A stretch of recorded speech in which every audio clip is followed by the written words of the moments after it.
voudrais commencer par saluer la mémoire de Claudine Raillard-Clément, qui a été présidente du réseau Écopole entre 2014 et 2017.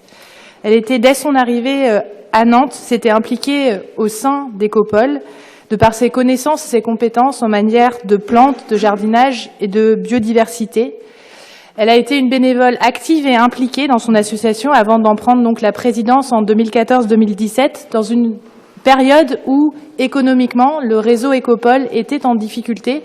Et c'est là où j'ai bien évidemment fait sa connaissance et elle a réussi non seulement avec son flegme bienveillant à, comme le qualifient les personnes d'Écopole eux-mêmes, à redresser cette situation économique compliquée, à projeter le réseau face aux défis nouveaux auxquels nous devons faire face.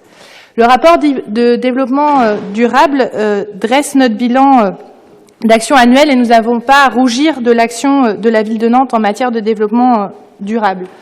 Ce rapport relate le fourmillement d'actions concrètes et tangibles de différents acteurs de notre territoire. Et témoigne également de la volonté de chacun et de chacune, à son échelle, d'agir, qu'on soit dans un quartier, qu'on soit habitant dans une copropriété, qu'on soit bailleur social, commerçant ou les bars qui se sont récemment engagés sur la fête de la musique sur les Éco-Cups. On voit que les citoyens et les acteurs en redemandent. On a appris cette semaine la naissance locale de l'application Vigilo, soutenue par les acteurs du vélo, puisqu'il y a une réelle nécessité sur notre ville de rendre notre ville cyclable. J'étais au congrès des vélos la semaine dernière et la définition d'une ville cyclable est quand on peut emmener en toute sécurité un enfant de 6 ans faire du vélo. Je constate aujourd'hui que ce n'est pas encore le cas sur notre ville et nous avons là, grâce à cette application, grâce à l'implication des acteurs, des grosses marges de manœuvre pour les années à venir. Tout le monde est conscient effectivement du réchauffement climatique, de l'accélération du phénomène et de ses conséquences sur notre territoire. Et les personnes que nous rencontrons disent tous leur envie d'agir concrètement.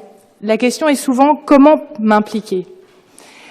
C'est la réponse à laquelle, en tant que collectivité, nous devons répondre et la manière dont nous devons animer l'action sur notre ville.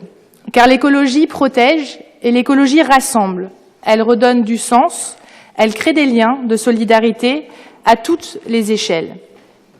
Pour faire le lien avec les délibérations qui ont été votées précédemment concernant la santé, je voudrais juste rappeler quelques chiffres.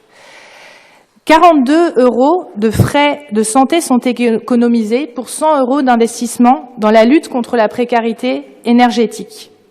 La précarité énergétique, c'est 4 fois plus de crises d'asthme, c'est 2 fois plus de bronchite chronique, c'est 1,5 fois de plus de dépression et de grippe.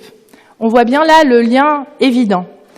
J'étais hier à une conférence avec les professionnels du bâtiment, Energy Meeting, qui tenaient pour la première fois leur colloque à Nantes, puisqu'on le voit bien, le logement, le bâtiment est au carrefour de ces solutions et des enjeux aussi bien d'urgence climatique que d'urgence sociale.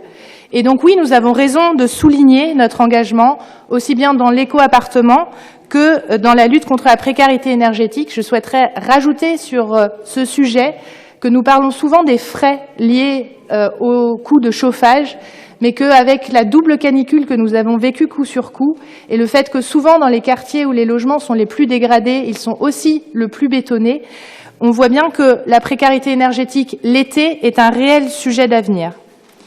L'écologie protège donc, et puis nous avons, je pense que nous en sommes toutes et tous convaincus, semé les graines du monde et de la ville que nous voulons construire demain.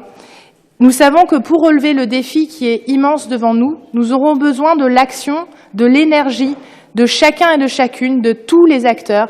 Et donc nous devrons rassembler pour permettre d'amplifier notre action, pour être à la hauteur et au rendez-vous demain. Je vous remercie.